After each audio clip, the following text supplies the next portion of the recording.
स्वागत है एक बार फिर से आपका मार्केट मेंटर्स में। आज बातचीत हो रही है देवना मेहरा जी से, जो बहुत ही वेटरन है मार्केट की। मैम, हमने आपसे वायदा लिया था कि ब्रेक के बाद मैं आपसे ये पूछूंगा कि इस वक्त भारतीय बाजारों में कोई चीज़ आपको टेम्पटिंग लग रही है, थीम हो सकती है, सेक्टर हो सकता है, स्टॉक हो सकते हैं, जो आपको लगता है कि हाँ ये है जहाँ पे पैसा पार्क किया जा सकता है। जो एक तो चीज है जो हम लोगों ने बात की कि रुपी डेप्रिसिएशन की, उससे किनको फायदा होता है वो। उसके अलावा पीएलआई स्कीम से भी कुछ सेक्टर्स को फायदा हो रहा था। तो अभी मैं अगर देखूं अपने जो हमारे पोर्टफोलियो को, जैसा कि मैंने कहा कि ये पोर्टफोलियो हम लोग का जो पीएमएस स्कीम है, जब से हम लोगों ने शुरू किया है, we are number 1 on returns and risk adjusted returns also. तो जो उसमें जो सबसे ओवरवेट सेक्टर है अभी फिलहाल, वो कैपिटल गुड्स और इंडस्ट्रियल मशीनरी है, वो एक है। फिर रूपी डेप्रिसिएशन वाली थीम पर आईटी सर्विसेज, टेक्सटाइल्स, कुछ केमिकल्स में आपको पूरा केमिकल सेक्टर नहीं, पर आपको देखभाल के उसमें कुछ चीजें अच्छी लगती हैं, वो उसमें कुछ कुछ ओवरवेट होगा। एक और जो चीजें अभी ये तो हम लोग को थोड़े लंबे समय से अच्छी लगती रही हैं, जो थोड़ा अभी बदला है वो है कुछ हद तक ऑटो फोर व्हीलर्स और ऑटो कंपोनेंट्स में कुछ कंपनीज, वो एक है। कंज्यूमर गुड्स, एफएमसीजी, जो काफी समय से हमको अच्छा नहीं लगता था। अब एक तो ये इन्फ्लेशन, जो कमोडिटी इन्फ्लेशन कम हुई है, उससे दो तरह के उनको फायदे हो रहे हैं। एक तो जैसे पाम ऑयल डायरेक्टली उनका इनपुट जो बहुत बढ़ गया था वो नीचे आ गया है। उसके अलावा जो भारतीय उपभोक्ता था उसकी जो हर महीने का जो बजट था वो बिगड़ गया था, ये सब खास करके कृषि उत्पादों के बढ़ने से, खाने वाला तेल और ये सब, तो वो सब का भाव कम होने से और उसके कारण वो एफएमसीजी का अगर आप देखें तो वॉल्यूम पे प्रेशर आ रहा था, तो वो अब कुछ हद तक चला जाएगा। तो एफएमसीजी में भी कुछ, सब कुछ नहीं लेकिन कुछ दो तीन कंपनी हमने ऐड की हैं। तो ब्रॉडली ये होगा अभी हम लोग को जो अच्छा लगता है मैम, उसमें। जो सेक्टर्स के आपने जिक्र किया है, एफएमसीजी का, आईटी का, या कैपिटल गुड्स में हैवी मशीनरी का, इसमें लीडर्स के टॉप वालों के साथ रहना चाहिए या मिड कैप में भी आपको लगता है कि वैल्यू है? ये तो मोस्टली एक बार सेक्टर आइडेंटिफाई करने के बाद आपको तो कंपनी बाय कंपनी ही देखना पड़ेगा। तो ऐसा आप खाली ही लीडर को ही लें ऐसा नहीं है।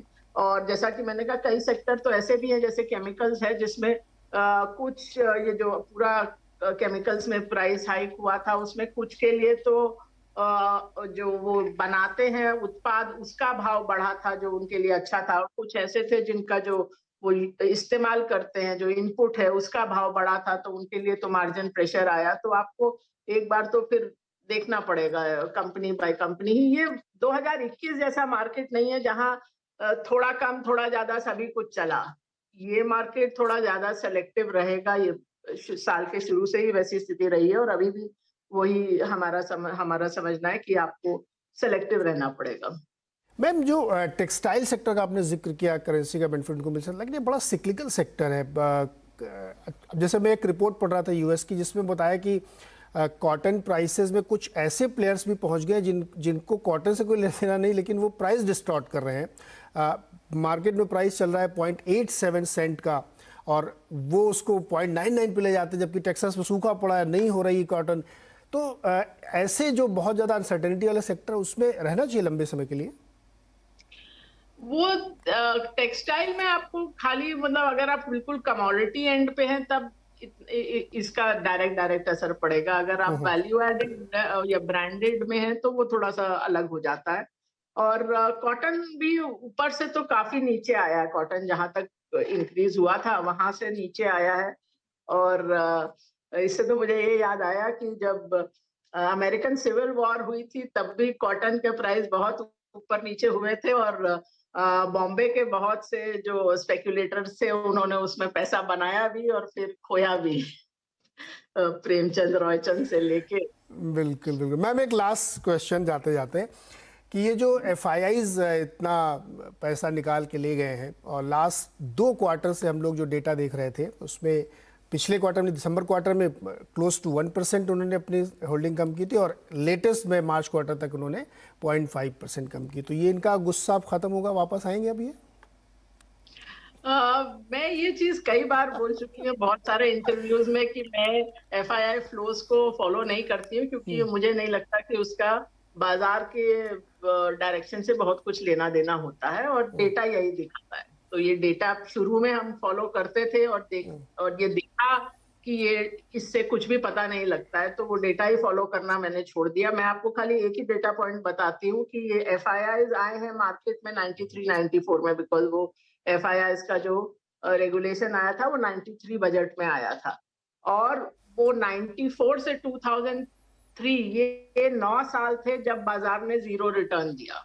तो जब एक नया पैसे का स्रोत नया बिलियंस ऑफ डॉलर्स आए तो मार्केट गया। तो ये आप इसमें मैं तो कहूंगी इन इस चक्कर में पड़ना नहीं है। हाँ, इसमें आप ये समय मत नष्ट करिए।